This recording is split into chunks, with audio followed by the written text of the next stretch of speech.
Un nuovo umanesimo è importantissimo perché gli egoismi che caratterizzano i singoli e i paesi, le nazioni che stanno purtroppo sperimentando anche la costruzione di nuovi muri. Un nuovo umanesimo è importante perché il punto di degrado che ha raggiunto la società mondiale per effetto anche della globalizzazione è un punto di non ritorno. Isolamento sostanzialmente, sia degli individui che dei popoli, non porterà bene. Distruzione o dal tentativo di distruzione della cultura classica. Egoismi che stanno portando guerre ovunque. We are from past. We are now in present. We are going to future. If we ignore the past, we don't have a present and future. Progetto educativo che punta sulla visione universale dei temi, dei problemi, è sicuramente un fatto per noi molto importante. Quindi è di per sé stesso un antidoto alla globalizzazione e al pensiero unico, che è la vera malattia del mondo oggi e in particolare dell'Italia. Ne abbiamo bisogno moltissimo.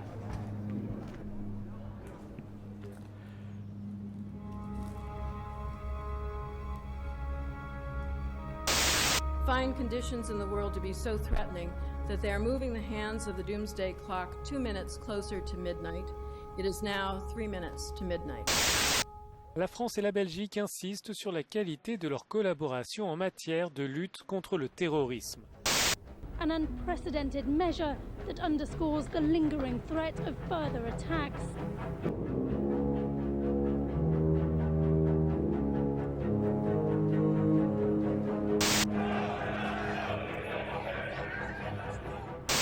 Scontri, fuoco, violenza e un unico urlo: no ai migranti accanto a casa mia.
Proviamo a immaginare quale modello di città ha in mente Pericle quando presenta questa immagine.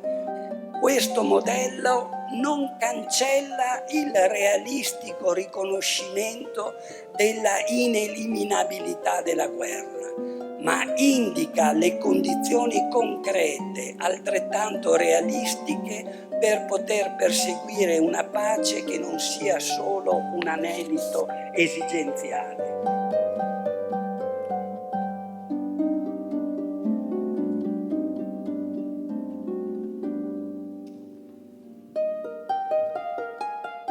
Esaminando la bellezza, noi ci accorgiamo che hanno valore l'armonia, come dice anche Gravina. L'armonia è l'equilibrio. E qui siamo al punto cruciale per il giurista, e per l'economista e per chi si occupa di finanza. Noi viviamo in un mondo assolutamente squilibrato, in cui il vizio ha prevalso sulla virtù, i desideri hanno prevalso sui diritti.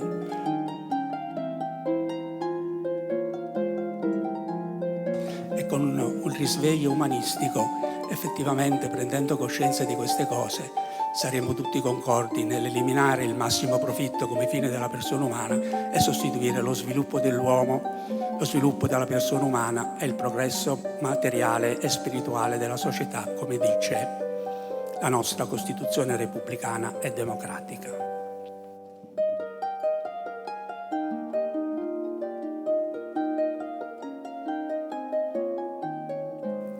E i mezzi giuridici per far trionfare l'umanesimo, cioè lo sviluppo della persona umana e il progresso materiale e spirituale della società, sono a vostra disposizione. Quali siano i principi e i valori che in pace o in guerra non dovrebbero mai essere traditi o abbandonati: la libertà, l'accoglienza dello straniero, l'amore per il bello, l'amore per la cultura. Vi ringrazio.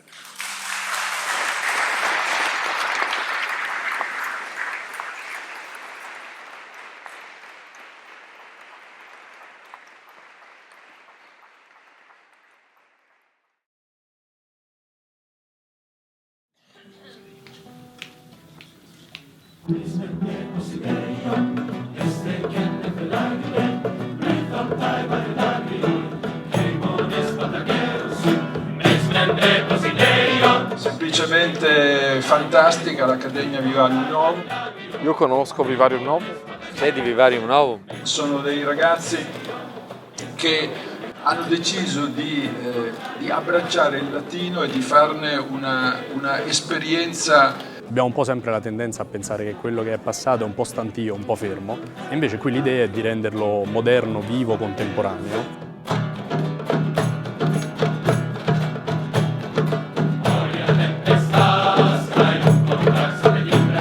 Un progetto visionario perché è radicale.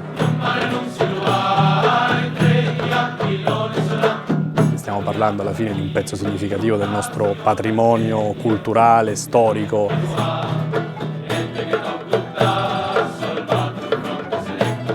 Un recupero del latino e quindi anche del greco non come elemento di antiquariato.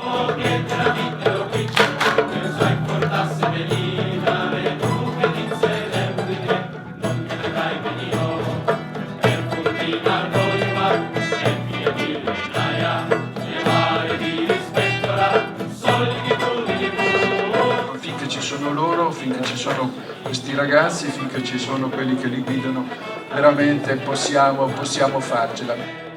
È veramente un'idea straordinaria per loro che venendo da tutto il mondo diventano dei numeri uno nel latino e nel greco. È straordinaria per l'Italia per avere un luogo d'eccellenza di questo tipo e poi soprattutto è unica al mondo, quindi davvero bisogna investire, stiamo aiutando, è andata in porto l'operazione di Villa Falconieri, quindi davvero diventerà una cosa sempre più importante.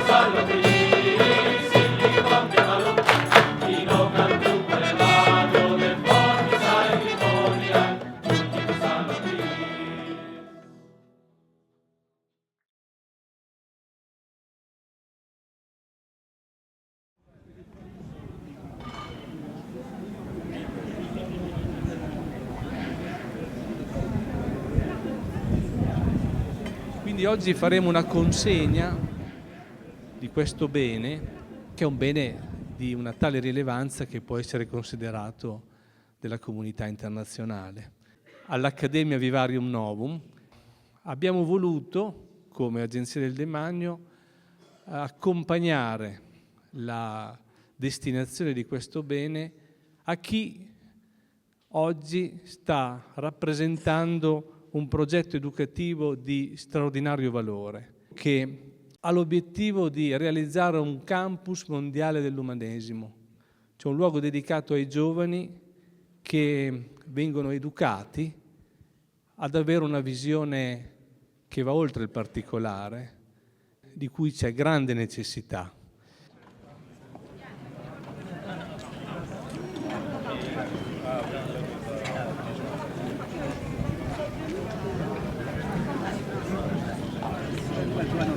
incontrato a Vienna. È nato Sì, qui siamo dunque in Tusculum, l'antica Tusculum è un luogo molto importante per la storia letteraria e per la filosofia nella Roma antica, ma diciamo che Frascati e Tusculum, se c'è il ricordo del più grande scrittore della letteratura romana, e Cicerone ha portato la lingua romana alla sua perfezione e specialmente Cicerone era aperto alla cultura greca. Cicerone non è stato solo un grande politico, ma fu anche il personaggio forse più colto tra i romani, e questo fu un vero miracolo che non succede molto spesso.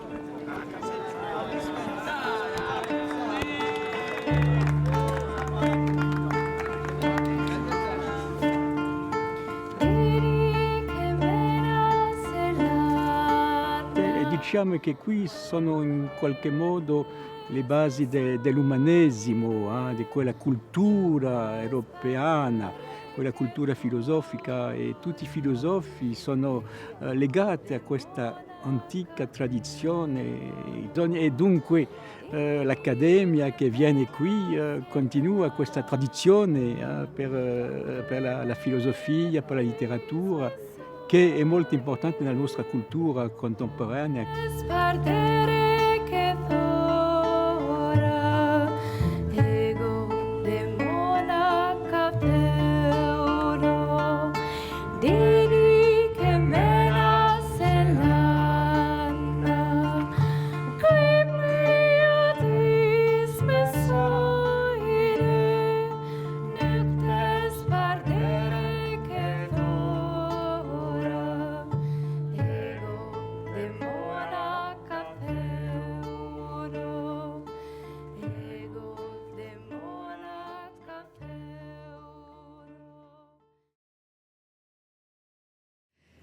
Avevo visto nella prima versione del programma che si iniziava con Alceo e si finiva con Virgilio. Mi riferisco ad Alceo perché ho in mente un verso che è uno dei più famosi e che ben si addice a una giornata come questa, celebrativa delle vostre qualità e della vostra capacità di diffondere l'identità classica nel mondo. Nunc remet iustem, quindi Nunc est bibendum della versione di Orazio. Credo che si possa brindare veramente e celebrare questa straordinaria vostra capacità da giovani, giovanissimi li avete visti, sono tutti ragazzi di età universitaria e poco più o poco meno, di dimostrare che la conoscenza del mondo classico non è qualcosa di museale, non è qualcosa che appartiene solo alla nostra storia passata, ma è una linfa, è un alimento che anche in altre parti remote del mondo continua a costituire un punto di riferimento e un tratto identitario del nostro Paese.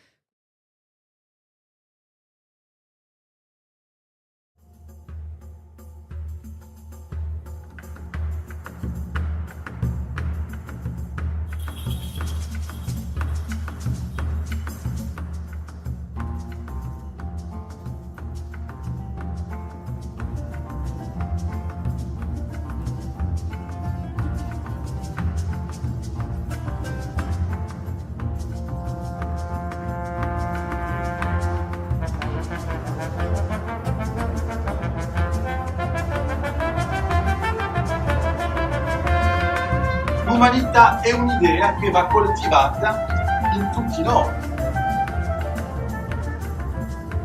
L'umanità data in cultura.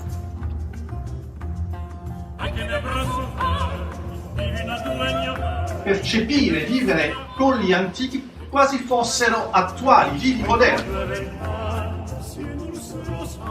Considerare che la bellezza non è soltanto ornamento.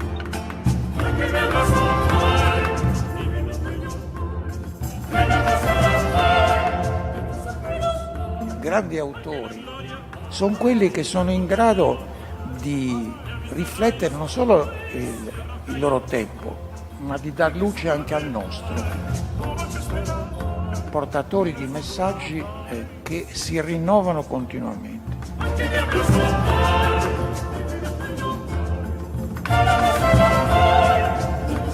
L'esperienza dell'umanesimo e del Rinascimento europei risultano un patrimonio preziosissimo, ereditato da giganti sulle cui spalle oggi possiamo salire per dilatare il nostro sguardo entro orizzonti inediti.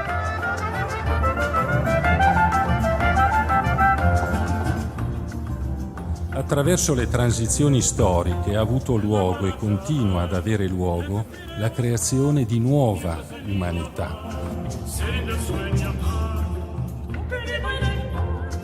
Non c'è stata una sola umanità, ci sono state tante umanità. L'umanità è nata più volte.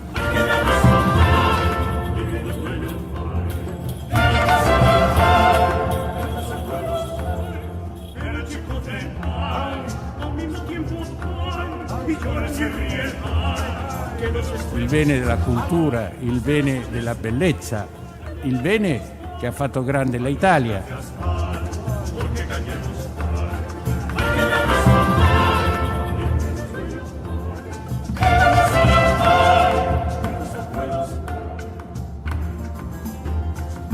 E quindi è all'Italia che corrisponde difendere questo umanesimo fondamentale. Oggi abbiamo i mezzi per cambiare le cose e per vivere veramente un umanesimo comune a tutte le grandi civiltà, che afferma la giustizia, che afferma l'amicizia con tutti i popoli. Quello di una convivenza che non sia basata sulla guerra, o sull'ignorare il valore delle altre culture. Una comunità di destino di tutti i popoli della terra. È l'identità nella diversità e la diversità nell'identità. È proprio come una fioritura molteplice dell'umanità. L'unità dell'uomo come membri di uno stesso corpo.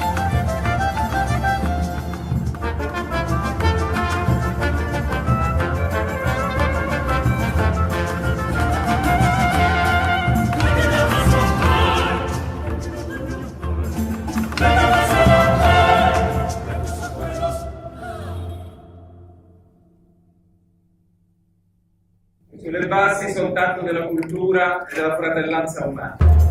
Grazie ragazzi.